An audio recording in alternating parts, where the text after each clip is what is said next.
Hello everyone, welcome back to my channel. তোমরা সবাই কেমন আছো? আশা করি সবাই ভালো আছো। আমরাও ভালো আছি এবং সুস্থ আছি। এখন সোমবার সকাল 6টা। আজকে একটা বিশেষ দিন। আজকে হলো জন্মাষ্টমী। এই জন্মাষ্টমী উপলক্ষে আমার বর সকাল সকাল ফল, মিষ্টি, ফুল যা যা লাগে সব নিয়ে চলে এসেছে। আর আমিও ঠাকুরঘর মুছে থালা বাসন সব ধুয়ে রেখেছিলাম, তারপরে পুজো দিয়ে নিয়েছি। আজকে পুজো দেওয়ার সময় একদম ভিডিও করা যায়নি, কারণ আজকে মন দিয়ে পুজো করছিলাম। অন্যদিনও মন দিয়েই পুজো করি, কিন্তু ভিডিও করার যে সময়টা পাবো, কারণ সব ফল কাটা সব কিছুই তো করছিলাম, সেজন্য ভিডিও করার একদম সময় হয়নি। পুজো টুজো মন দিয়ে নেওয়ার পরে ভিডিওটা আমি শ্যুট করেছি। আমাদের বাড়িতে কিন্তু কোনো কৃষ্ণ ছিল না, তাই আমি আমার বরকে রীতিমতো বায়না করে ঘুরতে গিয়ে ওই কৃষ্ণ ঠাকুরটা কিনে এনে নিজেই প্রতিষ্ঠা করেছি নিজের মতন করে। তো সেটাই আজকে পুজো দেওয়া হলো। এখন বিকেল 4টে। এখন আমি রেডি হয়ে গেছি তালের বড়া করব বলে। Hello everyone, welcome back to my channel. Suhasini ব্লগে আপনাদের আরও একবার স্বাগত জানাই। আজকে আমাদের জন্মাষ্টমী উপলক্ষে বাড়িতে তালের বড়া হচ্ছে।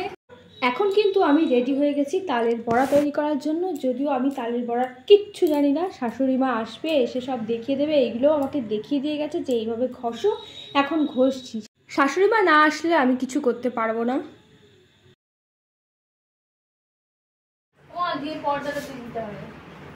সত্যি সত্যি অন আছে না কি গো মা কালীবালা? শোনা যায় বাসুদেব কৃষ্ণকে নন্দরাজের কাছে রেখে আসার পর গোকুলে শ্রীকৃষ্ণের আবির্ভাব উপলক্ষে এই নন্দ উৎসবে প্রথম খাওয়া হয়েছিল তালের বড়া।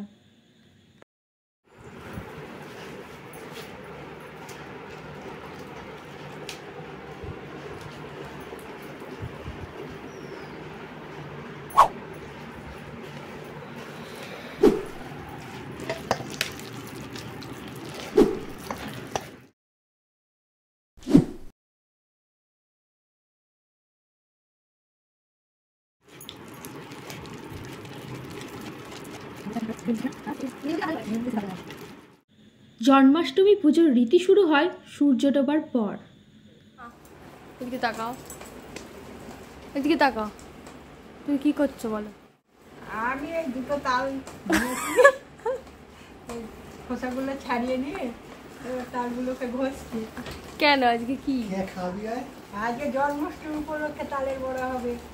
আচ্ছা।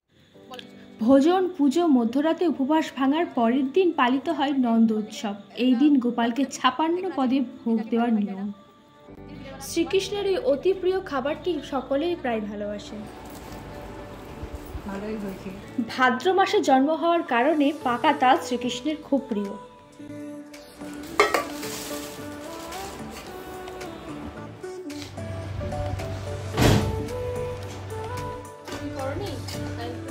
তাই জন্মাষ্টমীতে তালের বড়া, তাল ক্ষীর, তালের লুচির মতো নানাবিধ সুস্বাদু খাবার সাজিয়ে দেওয়া হয় থালায়।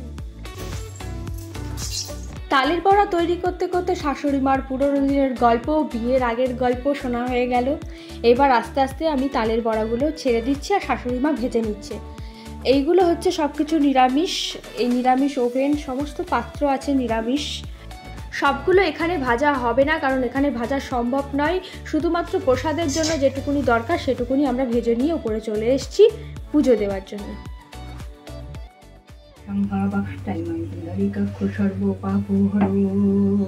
হরি কৃষ্ণায় বাসুদেবায় দেবকীনন্দনায় অশেষ কৃষ্ণাশয় গোবিন্দনায় নমঃ নমঃ। হে কৃষ্ণ করুণা সিন্ধু। পুজো দেওয়া হয়ে গেলে আমরা ঠাকুরঘরের দরজা খোলা রেখে চলে যাব।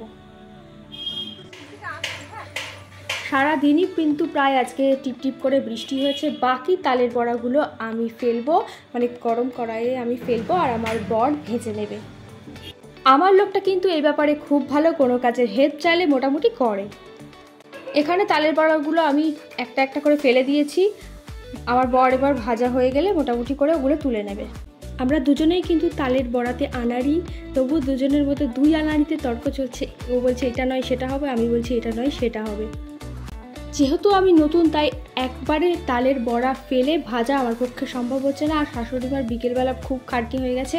আমি পুরোটাই বসেছিলাম, কারণ আমি নতুন, কাজ করতে করতে কাজ বাড়িয়ে ফেলছিলাম, তাই জন্য শাশুড়িমাই পুরোটা করে নিয়েছে। এখন এখন মোটামুটি আমার ফেলা হয়ে গেছে, তাই আমার ডিউটি শেষ। ভাজা হচ্ছে, তাই ওনার ডিউটি, তাই এখন আস্তে আস্তে ভাজছে। এবার আমি এসে দেখে গেলাম কত দূর কী হয়েছে। ভাজা হয়ে গিয়ে ও তুলে নিয়েছে, তারপরে ডিউটিটা হচ্ছে আমার, কারণ এগুলো ফেলতে হচ্ছে।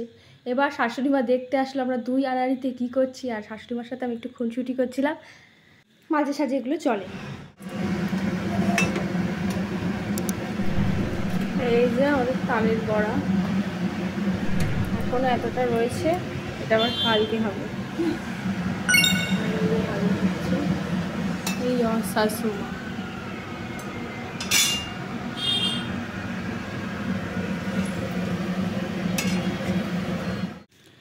সবাইকে ধন্যবাদ আমার ভিডিওটা দেখার জন্য। সবাই ভালো থাকবেন, সুস্থ থাকবেন। Thank you.